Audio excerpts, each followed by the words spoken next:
A cat with a microphone implanted in its ear, a nuclear bomb aimed at the moon, a piece of wood hanging on the wall of an embassy, spying for 7 years without a single battery.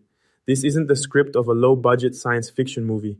These are real facts, proven by declassified documents from the CIA and the United States Air Force. Today, I'm going to show you 5 of them, from the strangest to the most bizarre of all, and I'll tell you now. The last fact on this list is the one that bothered me the most while researching it. Stay until the end to find out why. Let's start in the 1960s. The CIA spent between $10 and $20 million, the equivalent of more than 100 million in today's money, on a project to turn cats into walking listening devices. The project was called Acoustic Kitty. The logic on paper almost made sense. A cat can approach almost any location without raising suspicion. It walks through gardens, sits near benches, strolls past open windows. Nobody suspects a cat. Surgeons implanted a microphone in the animal's ear canal, a radio transmitter at the base of its skull, and an antenna sewn into its own fur. It took 5 years just to miniaturize that equipment at a time when electronic chips like we know them today didn't even exist. The scientists also had to solve a basic problem. How do you get a cat to sit still and quiet long enough to listen to a conversation, instead of simply wandering off after a bird? After 5 years of work and millions of dollars invested, the first real field test arrived. The cat was released near a park in Washington, close to the Soviet embassy, with the goal of listening in on a conversation between 2 men sitting on a bench. It never even got close to the targets. It was hit by a taxi almost immediately, before it even crossed the street. The project was officially cancelled in 1967. The documents were only declassified in 2001, and that's when the public discovered, decades later, that the CIA had really spent a fortune trying to turn a cat into a secret agent, only for it to die before recording a single word. But if you think spending millions on a cat that got run over was the peak of Cold War desperation, wait until you hear what the United States almost did to the moon. In 1957, the Soviet Union launched Sputnik, the first artificial satellite in history. It was a shock. The United States, which saw itself as the leader in technology, suddenly looked behind in a race it didn't even know it had lost. The response came in the form of a secret project called A-119. The idea was to detonate a nuclear bomb right on the surface of the moon. The goal was to create a lunar dust cloud big enough to be seen with the naked eye from Earth, a show of force that would make clear to the Kremlin and to the rest of the world the scale of American military power. The bomb chosen for the project, called the W-25, was small and relatively weak by the nuclear standards of the time. Still enough to raise a visible cloud, since the moon has no atmosphere to disperse the dust the way it would on Earth. A team of 10 scientists was put together to study the plan, led by physicist Leonard Rifle. And among the names on that team was a young doctoral student named Carl Sagan, decades before he became the most famous astronomer in the world. His job was to calculate how that dust cloud would expand in the lunar vacuum. The project was abandoned in 1959 before any launch ever happened. The reasons were fear of a rocket accident that would send the bomb falling back to Earth, and concern about contaminating the moon with radioactivity, which would hurt any future scientific or colonization mission. The existence of A119 stayed secret for decades. It only came out in the 90s, when a biographer researching Carl Sagan's life found references to the secret project in a recommendation letter Sagan himself had written years earlier, citing details that, technically, were still classified. In other words, we only found out the United States almost blew up the moon because a future famous astronomer nearly leaked a state secret in a scholarship application. Detonating a bomb on the moon at least never actually happened. But the next fact is about an espionage operation that ran silently for 7 whole years, hidden inside a gift, and that ends in a way nobody saw coming. In 1945, still near the end of World War II, when the Soviet Union and the United States were allies against Nazi Germany, a delegation of young pioneers, the Soviet version of Scouts, gave the American ambassador in Moscow a wooden replica of the Great Seal of the United States. It was, at least on the surface, a gesture of friendship between wartime allies. The ambassador hung the seal on the wall of his office, inside the official residence known as Spaso House. And there it stayed, for 7 years, through the terms of several different American ambassadors. Except hidden inside that piece of wood was a Soviet listening device. And the most impressive part, isn't that there was a hidden microphone in there, it's how that microphone actually worked. The device had no battery and no active electronic components at all. It was a passive resonant cavity, completely inert most of the time. It only came to life the moment the Soviets aimed, from a building across the street, a high-frequency radio signal straight at that room. The energy from that radio signal was what powered the device and sent the office's conversations back out. That's exactly why this device went years without being detected. The Americans ran sweeps looking for devices with batteries or electrical wiring. Since this one had neither, it simply never showed up. The inventor behind it was Leon Theremin, the same name behind the electronic musical instrument the theremin, that eerie sound you've probably already heard in old horror movie soundtracks. And the device was only discovered in 1952, almost by accident, when a British radio operator, monitoring Soviet Air Force frequencies for a completely different reason, heard American voices where they definitely shouldn't have been.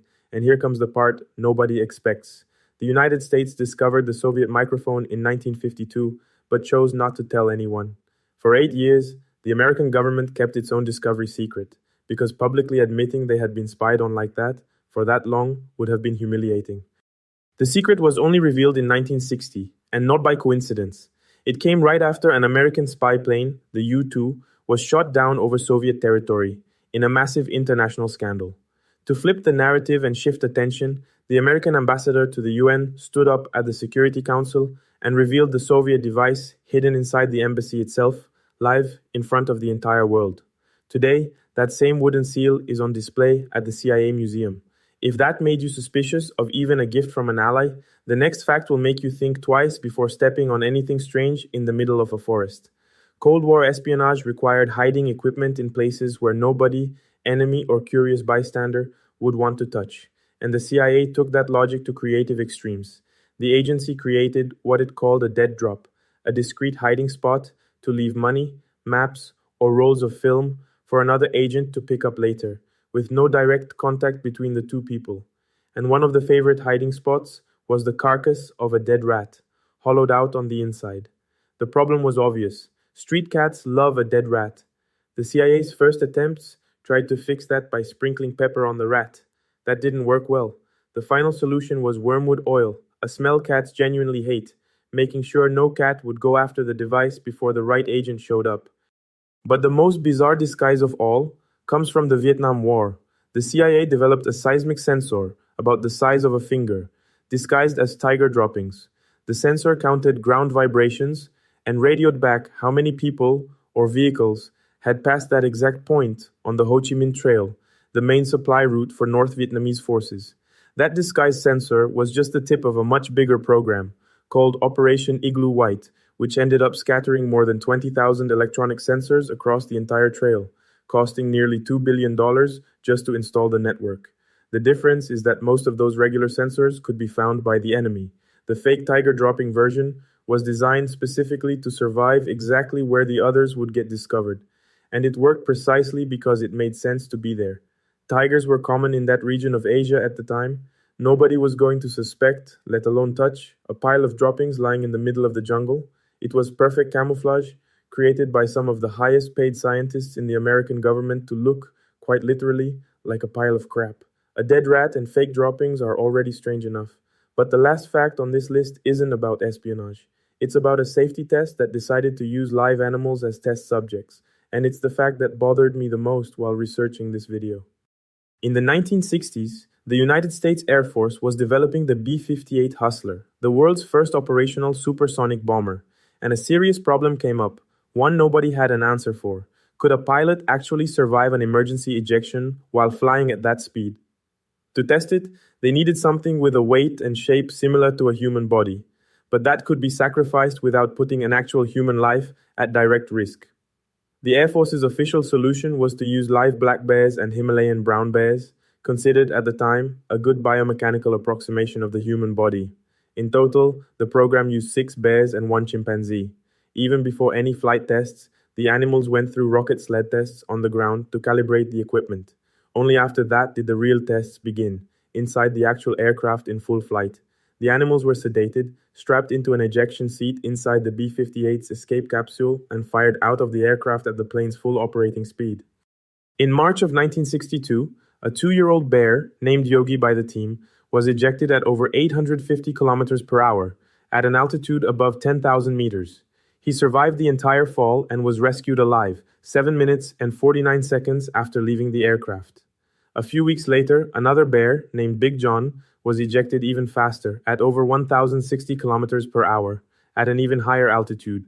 The tests proved, in practice, that a human being could survive an ejection at supersonic speed, crucial information that helped save the lives of real pilots in the years that followed. But Yogi himself didn't get a happy ending.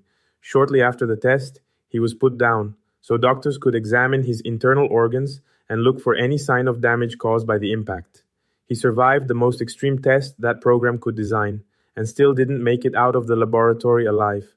A run-over spy cat, a bomb aimed at the moon, a battery-free microphone hidden for 8 years, a rat smelling of wormwood, and a bear named Yogi flying at over 800 kilometers per hour. All of this is documented Cold War history, not a movie script.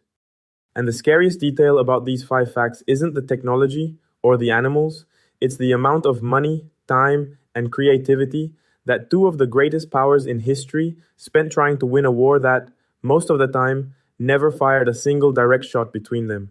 It was a war of image, of fear, and of who could appear more advanced, more terrifying, or more willing to go too far, even if the price was a cat, a bomb that never launched, or a bear that never asked to be part of any of this. If you enjoy this kind of real documented history, leave a comment with which of these 5 facts shocked you the most. And subscribe to the channel because this research into history's most bizarre behind-the-scenes stories is just getting started.